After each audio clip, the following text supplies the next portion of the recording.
Hi, everyone, and welcome to another episode of Enjoy the Life You're Living. I'm your host, Jana Rieger, and today my guest is Sean Coakley. So, Sean is a highly sought after performance breathing coach who has over 25 years of teaching and coaching experience in yoga, breathwork, nutritional sciences, and quantum biology. Now, Sean is an avid athlete, and in his younger days, he was a competitive cyclist. But then he experienced several life-changing physical traumas, including cervical and lumbar spine fractures. Through this, however, Sean became highly focused on the breath's ability to remediate pain, optimize personal performance, and access the flow state on demand. And today we get to hear all about it and get to hear about his personal experience with this and all this incredible knowledge that he has about breathing and breath work. So here we go. Well, welcome everyone. I'm really happy and excited to have Sean Coakley, our guest today on Enjoy the Life You're Living. Sean, you have some really great background in terms of breath, everything breath. So, you're part of a couple of companies. You've been part of Aerofit, Caliber Biometrics, also related to breathwork coaching, so breathology. So you have this vast array of knowledge around everything breath. And so I'd love to dive into that today with you and just welcome you to the podcast. And would love to get started with the personal journey, Sean, and really what your path was to discovering breath work and the power of that. Sure. Well, first of all, thank you for having me. I'm excited to be here. I've been watching your podcast and listening to your podcast, so I'm a fan already. So it's really Nice. nice to kind of be part of the journey in the process here. Thank you, And Sean. yeah, and thank you for the introduction. My journey is long and winding road, as I share with a lot of my friends. It started when I was a young boy, but in a condensed version, I've been interested and fascinated by breathing since I was 4 or 5 years old. I was Hmm. the oddball kid in the driveway who could do breathing tricks like Uddiyana Bandha, and I didn't know what it was as a yoga, move. I was just doing things, and I was fascinated by holding my breath when I was a kid, as are lots of children in the pool, seeing how Yeah. long I could hold my breath underwater. But I never let it go. I kept going with it, and so I became a competitive athlete. I earned a scholarship as a Division I soccer player in the States, Yeah. and I also raced. I was a cyclist, competitive cyclist, but I let go of those opportunities due to injury and physical trauma and experienced psychological trauma because of that loss, because I was a very dedicated person who believed I was destined to be a professional athlete. Mm. And I did not focus on a lot of my academics in those very early days because I was very devoted to my craft as an athlete. And so I'm very thankful in retrospect, looking back, that I had those injuries because they led me back to what really is important now today, the academic pursuit and understanding of respiratory performance, I call it. And so Yeah. I've been studying yoga since I was very, very young. I've been interested in the science and art of breathing all of these years. I'm 55 now. And I've had a tech journey. I've worked for companies like Gartner in their artificial intelligence and cloud divisions. I've had several tech startups along the way, but I've been teaching yoga and teaching breath work and breath performance for over 3 decades now. Yeah. And it's a daily practice for me. It's a survival practice for me. It's a habit that I love, and it's Yeah. transformative for me. It saved my life. It saved me from depression. It saved me from the wrong path that I could have gone down. It Yeah. allowed me to find my way back. And I'm a very passionate person around it. And I focus a lot on science for sports performance because that's what my job requires. But I really just purely enjoy the ability to see it help people get back to center and find balance and release pain and help them deal with traumas on a day-to-day basis because it's available to people to use, and there's not enough known about it um, Yeah. for people. So I'm dedicating my life to it. I'll never stop, and I want to continue learning more. It's a new science in so many ways. It's been around for thousands, been around for millennia, but it's a new science in so many ways. So I feel really excited to wake up every day and learn about the next study that's coming out, learn about what we can find out about how this can transform people. Yeah, for sure. Oh, so much in there, Sean, that Yeah, I want to dig into a bit more. Maybe we can start by going back to that, what might be a pivotal event. I think in your life, you'd mentioned to me one time before about a cycling accident, I believe Yeah. was that. And so, if you don't mind, would you be willing to share with the listeners a bit more about that and how that was such an impactful part of this journey for you? Sure. And here's the lovely story about finding out about your ego when you're young. So when I was riding, I was a road cyclist primarily. That's where I loved to be. I had people who were very talented riding mountain bikes and off-road. And so I would go out for training rides with them, and they were well above my talent capability. And so I was desperate to keep up with them and perform. And so one day out in the woods, I was pushing myself beyond my capabilities like I did a lot of times. And I paid the price. I had a bad accident. I flipped head over heels, fell off a small cliff, and Oof. landed flat on my back on a bunch of tree roots and rocks and ended up breaking a lot of bones. Clavicle, fractured my C2 and C3, broke most of my ribs on my left side, Wow. had puncture in my lung. I had a lot of soft tissue damage. And that one moment in time took me out of my thought of becoming a pro rider, which I wanted to be. So it happened Mm, all in an instant. And also in that same time frame, I was convincing myself I wanted to go to medical school at the time. mm, So I was in the middle of studying to try to go to medical school. And days after this accident, I could not feel comfortable sitting, standing. I was in tears for several months yeah, from the pain. I didn't see a path for me to going and studying night and day to become a yeah, medical doctor. It just I lost that path. And my mom, who supported me so many ways over the years, flew up and stayed with me in Connecticut for a while because she was worried about me. I was very depressed. I didn't know what I was going to do next. Painkillers. It was the typical pain med path that I was put on. mm, I thought I'd be on that for a very long time, but I ended up taking a breath, if you will, looking mm, to myself and realizing I'm going to go explore a way to heal myself. And the short story is I went through all the Western modalities I could find, and none of them really seemed to give me the answers that I wanted to. So I mm, transitioned to the, Eastern pathway, and I started looking back to yoga and looking back to alternative things at that time. This was in the early 90s. mm. And I fell in love with hot yoga, which just came out at the time. Um, I quickly became a teacher, quickly became certified, and the heat allowed my soft tissue to warm up and explore my space that I was closed off to because of my emotional trappings and my all the crystallization, if you will, of tying in emotion to the body that I was unwilling to release because I was afraid to enter Mhm, those spaces that got hurt.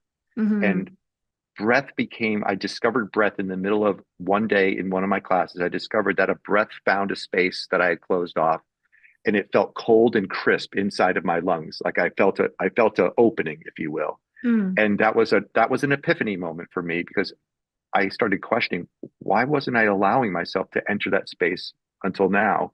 mm, What did I need to do to earn the faith to go into that space? And it was the breath that pierced the target, right? mm, It opened up an area for me. And I was like, oh, all I have to do is be able to place my breath where I want to heal, and I'll be better. mm, And that became my mantra to find mm. ways to open up spaces that I closed off or physical trauma closed off, but emotion kept them closed. And so I started to discover ways to increase my volume of breath and increase access of areas where I could breathe in my entire body, not just my lungs. I didn't want to hold myself to the academic thought process. I wanted to Yeah, experience being able to have breath enter into all of me so I could re-expand and reopen. And I think I'm a better person today because of my injuries, because it yeah, made me explore these things with vigor, and yeah, it reignited a passion to explore these things. So I think yeah, faith in the process was hard to earn, but I discovered it. And once I discovered it and had faith that it worked, no one can stop me from that point right. to continue to discover this. So I think it's a lovely combination of trusting your own process, but really putting in the effort and having faith that the process will work. Yeah, And I think what I share with a lot of people is don't give up on the process. You have to have faith in the process because if you keep doing it, it will eventually serve you.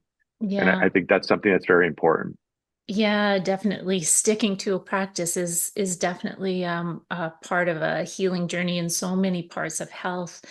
Mhm. When you were discovering the power of breath, Was this largely self-exploratory, or did you find a master who could help you, or a guru who could help you with the breathwork part of things?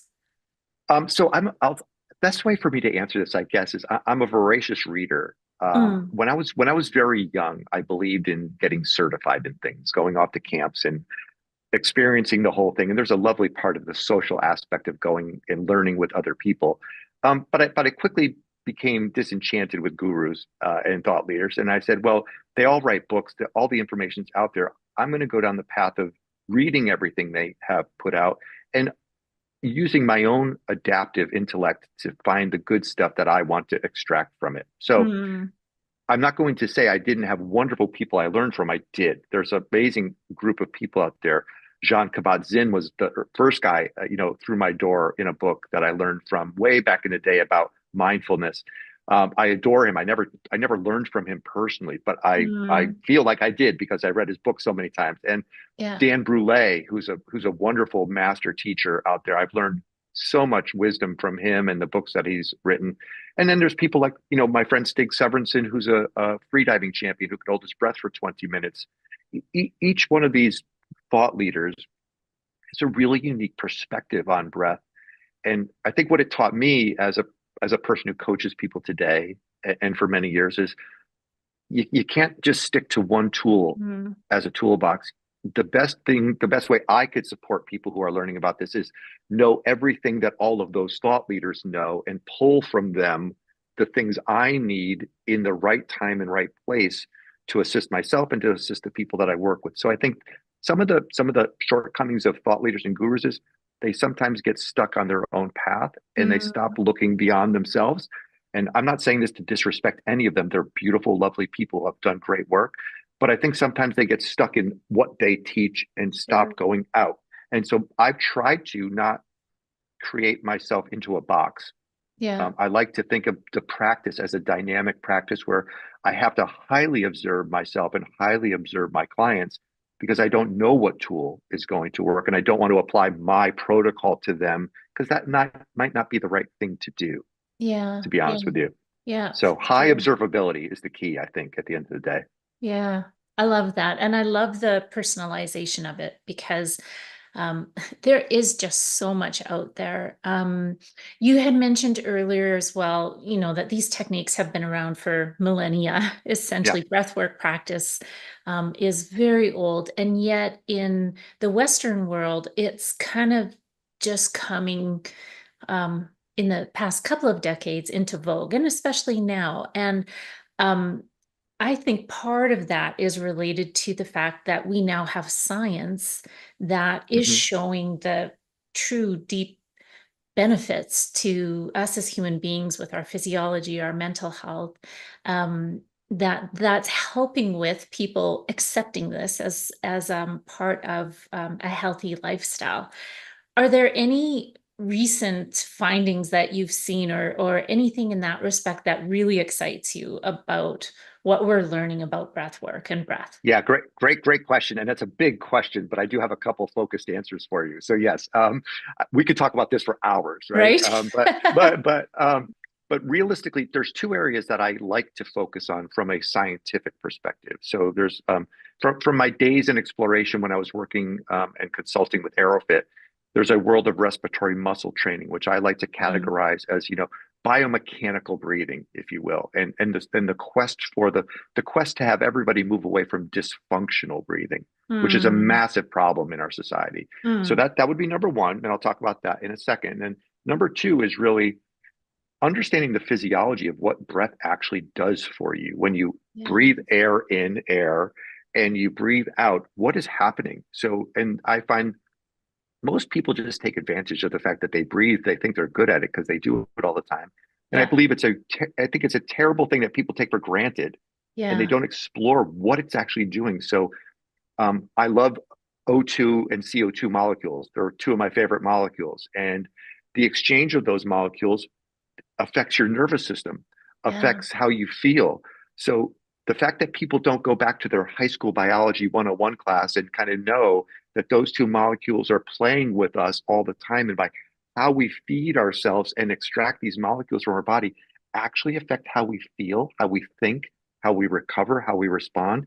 So Mm, there's an absolute reason for people to want to know about this because it's free. You can mm, manage it. It doesn't take you a lifetime or thousands of dollars to get good at it. It really just takes an understanding to commit to it, I think, which is mm, really important. mm-hmm. So quickly on the RMT, right? So RMT is, jargon or acronym for respiratory muscle training. Yeah. And really for everybody who's listening, I simplify that down to breathing against resistance. Yeah. So it's like putting a dumbbell in your hand and working your bicep. The same thing, you put a device, there's a multitude of devices, not just Aerofit out there, that Yeah. allow you to breathe against resistance and breathe out against resistance. And so respiratory musculature is exactly like locomotor musculature in the sense that it needs to be trained, it needs to be flexible and strong. And if you don't utilize it, it gets weak, it atrophies, just like every Yeah. other muscle group. And Yeah. simple breathing alone does not improve the capacity of those muscles. Yeah. So that's the biggest misnomer. So when I teach people how to start to enter into this, the first thing I do is look at their mechanics, see that their ribs are moving and their diaphragm is moving. And then 99% of the time I say, okay, for the first month, do this resistance training, build up your flexibility and your strength to increase your volume and get rid of the stress at the maximal points of breathing. And this is my favorite area. So I'm going to dig into this for like less than a 60 seconds. Um, if you were to take, or anybody were to take a full breath, the biggest capacity breath, in the last in the last moments of that breath, you would feel muscular strength and resistance. Yeah. And you would be held at a maximum volume capacity of the amount of breath that you could take in, your vital lung capacity. Academics teach that vital lung capacity is a limiting factor. It is a defined 100% area.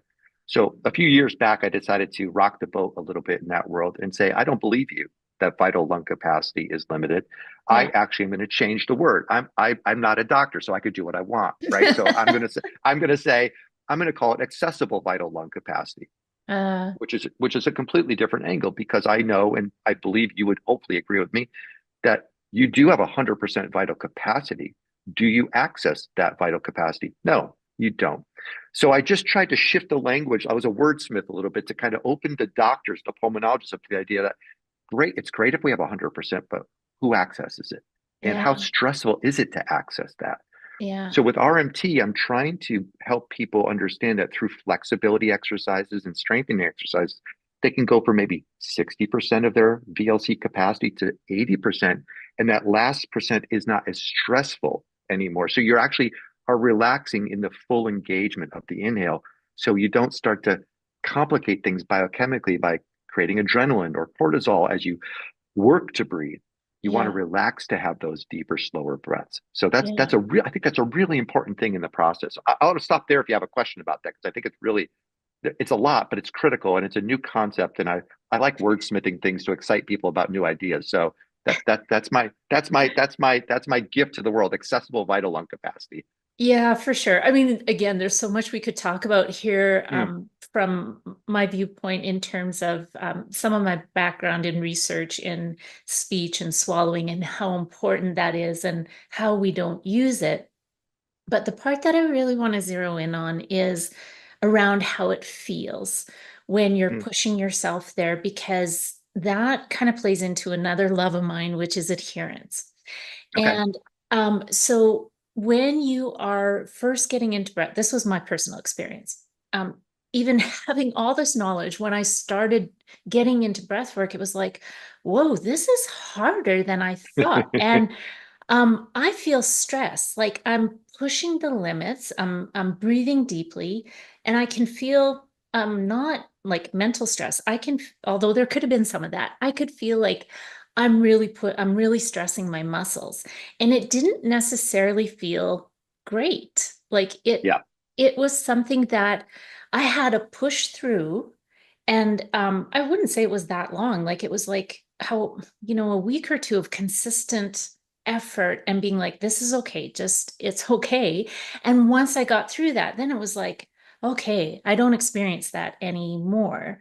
right. But it definitely could have been something that would have thrown me off the track. because Right. I didn't like how it felt. And I think breath is such a thing where it can be very anxiety provoking if there's any feeling of threat against it. So tell me about a little bit about what you've experienced in terms of that with people that you coach. Is that a hurdle? How do you help them get over that so that they just like relax into this great practice of breath work? Sure. Wow. Wow. Wow. What a big concept. And I felt the same way. I still feel the same way sometimes because I train on a regular basis. And so Hmm. um, let me first say this about, let me go right back to muscle, then we'll just jump into what you're asking here. So when I first put my clients on a respiratory muscle training protocol, they sweat, they realize it's work. Hmm. They they have a sore diaphragm. It's a muscle. They've Yeah. never experienced their diaphragm working. It has lactic buildup. It feels sore if you work it. And so all of a sudden it feels like they've done 100 sit-ups because they're doing breath work, Yeah. literal work to transform their musculature. And it's shocking to people. It's surprising. And I've seen the most wonderfully baffled look on people's faces when they come back to me and say, why am I sore from doing this? They don't even know that Mm. their diaphragm is a muscle. They don't think about their diaphragm as a muscle. They Right. don't think of it as a regular locomotor muscle. So it's always Yeah. fascinating to watch people get involved in it because like they didn't realize muscles will hurt when you train them, like in that Yeah. area. They take it for granted. But I think with working with people, some of the feedback that I get is I think it's a recognition feedback component that people are shocked that they haven't paid attention to this. And Hmm. I almost see them be frustrated with themselves that they didn't find this earlier in their Hmm. lives. As soon as they start to connect with it, it's like, why aren't I always get this question, why aren't we learning this when we're younger? Why Hmm. isn't everybody learning this? Because if I had this tool all along, I wouldn't need to talk to you today, Sean. I'm like, yeah, that's the goal, right? It's not to have to talk to people like me, Yeah. and things. But I see puzzled looks. I see, shock in their faces. But more Yeah. importantly, I many times when they first get to a place where they're inspiring into a breath that they have never accomplished before, a larger breath, I'll see tears. Hmm. I'll see emotional release. Hmm. Um, I'll see sweats on their face. I'll Hmm. see nervous system responses that catch them by surprise. Hmm. And they quickly realize that breath workers like me and other people, we become therapists very quickly. I'm not a licensed therapist for transparency, but I, the emotions spill out as people go through this journey. And I Yeah. think that it's such a lovely expression of why people should want to get involved and learn about breath work because we all have encapsulated emotions in our body. They could be positive emotions, they could be negative. They don't all have to be bad things that we're Yeah. trying to release, but they're inside us. And until we learn to exercise them and let them flow and create that energy flow and the expressions of emotion, the tears, the smiles, the laughs. I have people yell and scream when it Yeah. happens because trauma in is trauma out, right? Yeah. The old base goes. I don't want to say I take enjoyment from watching them go through that, Yeah. but I smile inside deeply when it happens because I know what they're going through, and it's what we all need. Yeah. So as a coach teacher, I try to refrain from showing personal emotion when someone's going through that because I want them to have and own their experience. But Yeah. deep down inside, I'm like, oh, they're going to be so happy after this. They're going to find something, and then they'll call me back and they'll commit to doing it because it gave them the power Yeah. of on their own to do this. They don't need another person to explore this necessarily. They can facilitate this journey on their own once they know the basics, and that's a Yeah. lovely feeling as a coach. You know, Yeah. to Yeah. give them that value and to give them that empowerment. Yeah. Does that answer your question? I hope that answers your Yeah. question. Yeah, for Um, sure. And it yeah. leads me into another one in terms of, without breaking any client confidentiality, have there been any personal triumphs where you've seen this, like somebody go from one state to absolutely a different place in their life?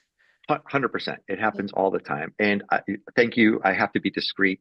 My favorite stories are with people who would be considered famous or professional athletes Okay. because they and I think a lot of it comes down to the fact that when I'm working with take a professional athlete who is at the prime of their career, Yeah. and they experience an injury to the thoracic area, right? They Yeah. break some ribs or break their clavicle, and they're very tough, resilient people. They know how to deal with pain and keep going forward, but they never really reach in and process the trauma, and it debilitates them.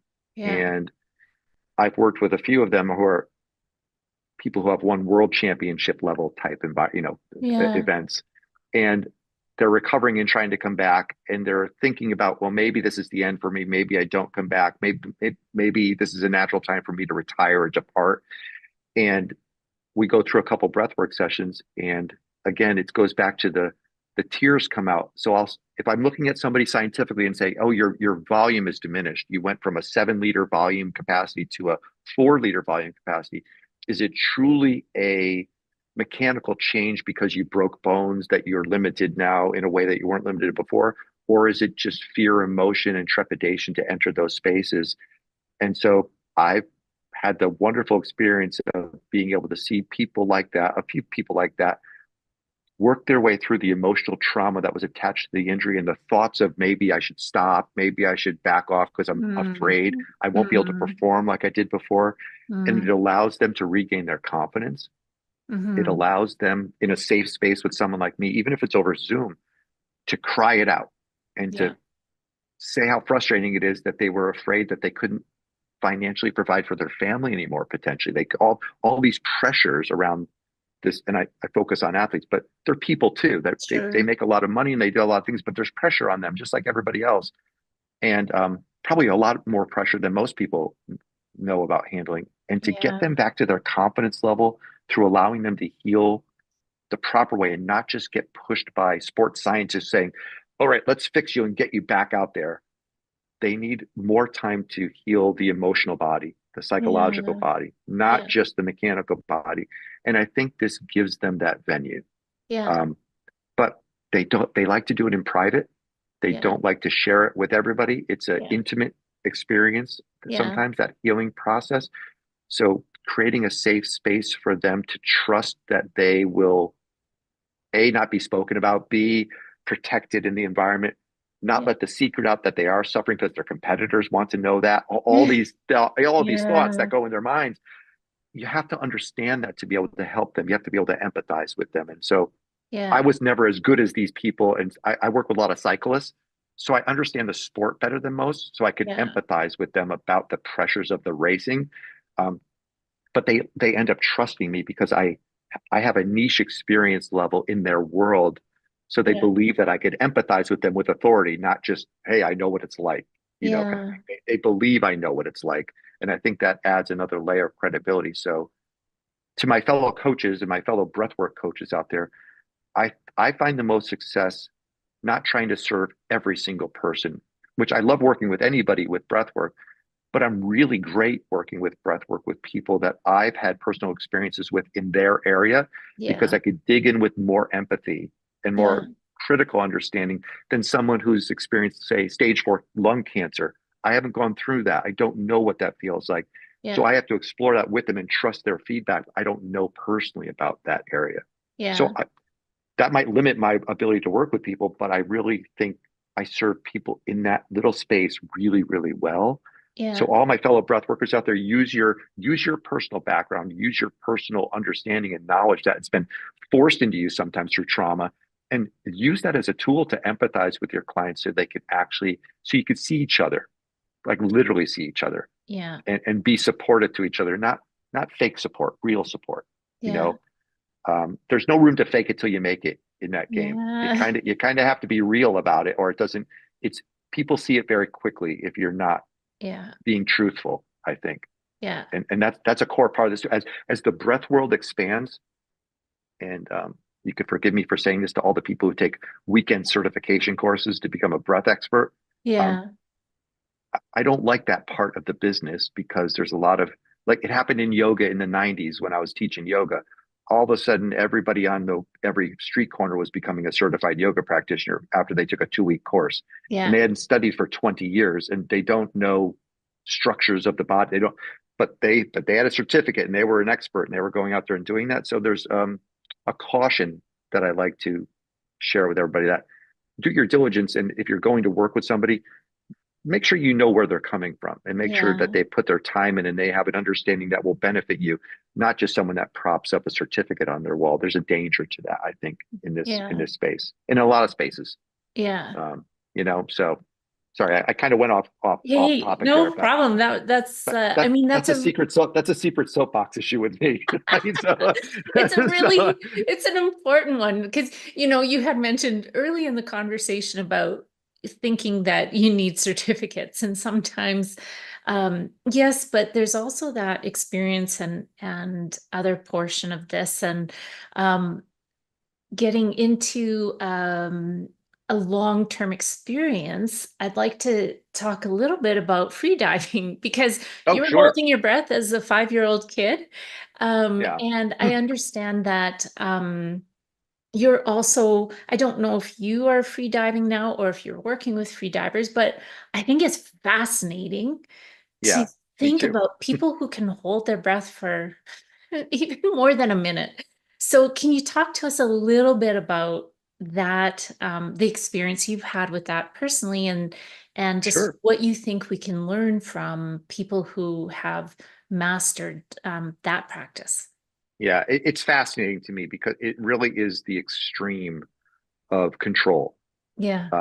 So I've had the so first of all, first because everybody will know I'm telling the truth. I'm not a world champion freediver. I am someone who studied it for a long time, and I could hold my breath when I train regularly. I could hold my breath for over 5 minutes.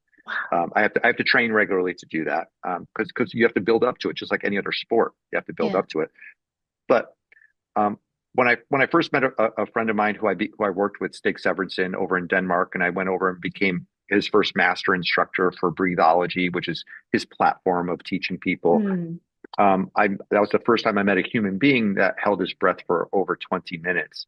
And he did that it was an oxygen assisted breath hold. So he breathed pure oxygen prior to the breath hold. Hmm. Um, Okay. but all that being said, he held his breath for 20 minutes. Yeah. So these are superhuman feats Yeah. by human beings. And so what I love about it is at the core of every world champion that I've met, freediving world champion that I met or spoken to or taught them something and they taught me something, I really learned that what they all have in common was they know how to relax better than any human being on the planet. Relaxation Mm-hmm. is critical. You cannot hold your breath for a long time if you are stressed. And the dangerous yet romantically beautiful notion of the danger element of freediving, which a lot of people think it's a very dangerous sport. It is if you do it alone. It is if you do it outside of the rules. It is if you do it outside of all the safety that is built into the sport. It's actually a very safe sport. Um, when you're coming up from holy, if you dive down 100 meters, following a rope down 100 meters underwater, and you're coming back up and you're running out of breath and you're feeling the pressure or starting to feel the pressure, the more you react negatively to that pressure, the quicker you utilize the rest of your oxygen that you have available to you, the quicker you could black out and potentially Mm-hmm. drown and die. Now, imagine that. It's kind of like me coming to your room right now and putting a pillow over your face. Mm-hmm. You can relax for a couple seconds. Eventually, you're going to get agitated. Eventually, you're going to kick and scream, and then you're going to fight for your life. Mm-hmm. That's the typical response to lack of breathing. It's a hyper urgent response when you don't have access to breath. So how do you manage that mentally and psychologically when you're cut off from that? Freedivers, the best of freedivers, master the ability to not have that extreme urgency affect them. They Mm-hmm. master their mental capacity, their psychological capacity to where they accept stress as their friend and they Mm-hmm. smile at it literally and Mm-hmm. they lovingly embrace it because if they don't, they drown. Yeah. And so it is a test chamber to race to relaxation.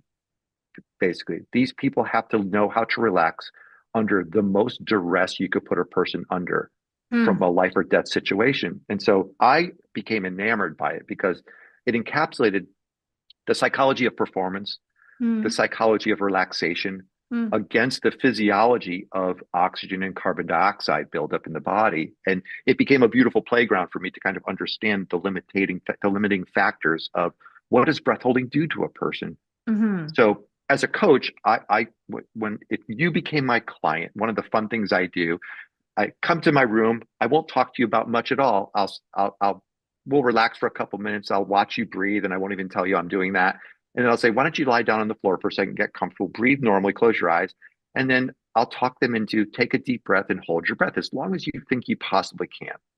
And by watching someone hold their breath, I learn more about them in that 1 to 2 minutes than I need to talk to them about because I see how they handle stress. I see their reaction.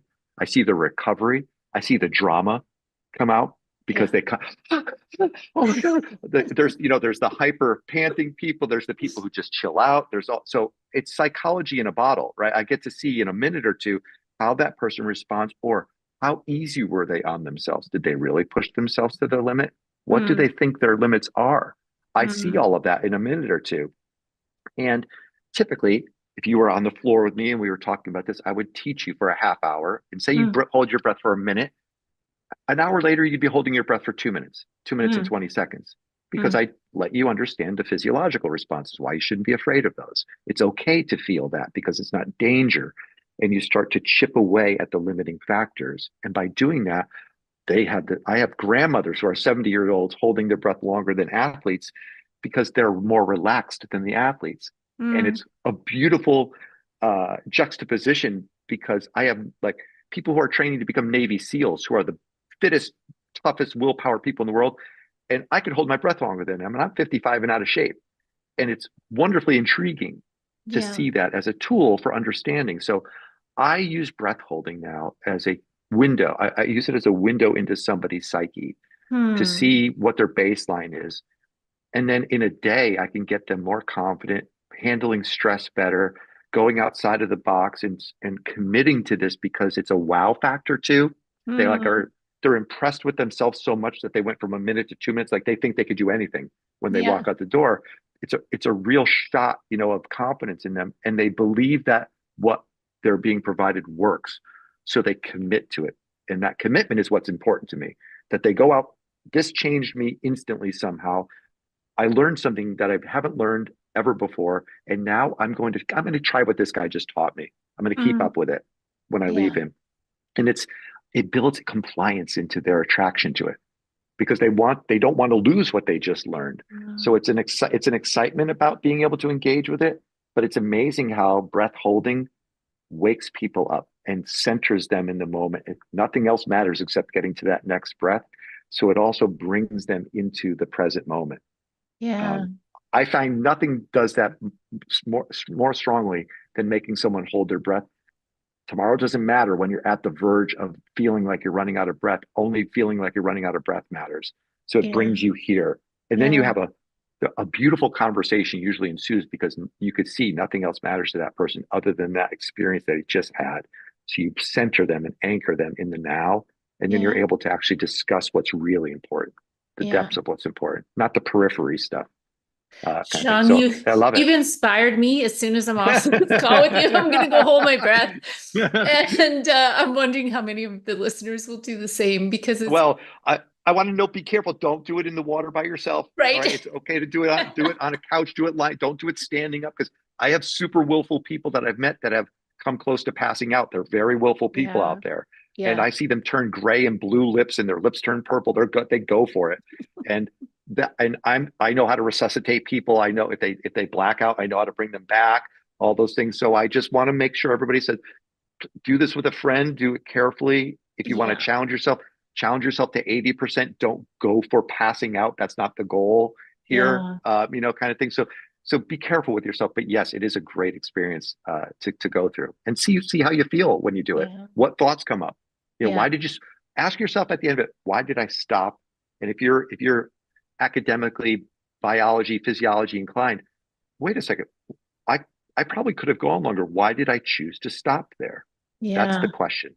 That's the Yeah. next. That's the conversation that allows exploration to occur, Yeah. right? Which I think that's the fun part when you get Yeah. into that conversation. Yeah, certainly. And well, I think we're just getting to the fun part here of the conversation, Okay. and we're kind of up on time, Sean.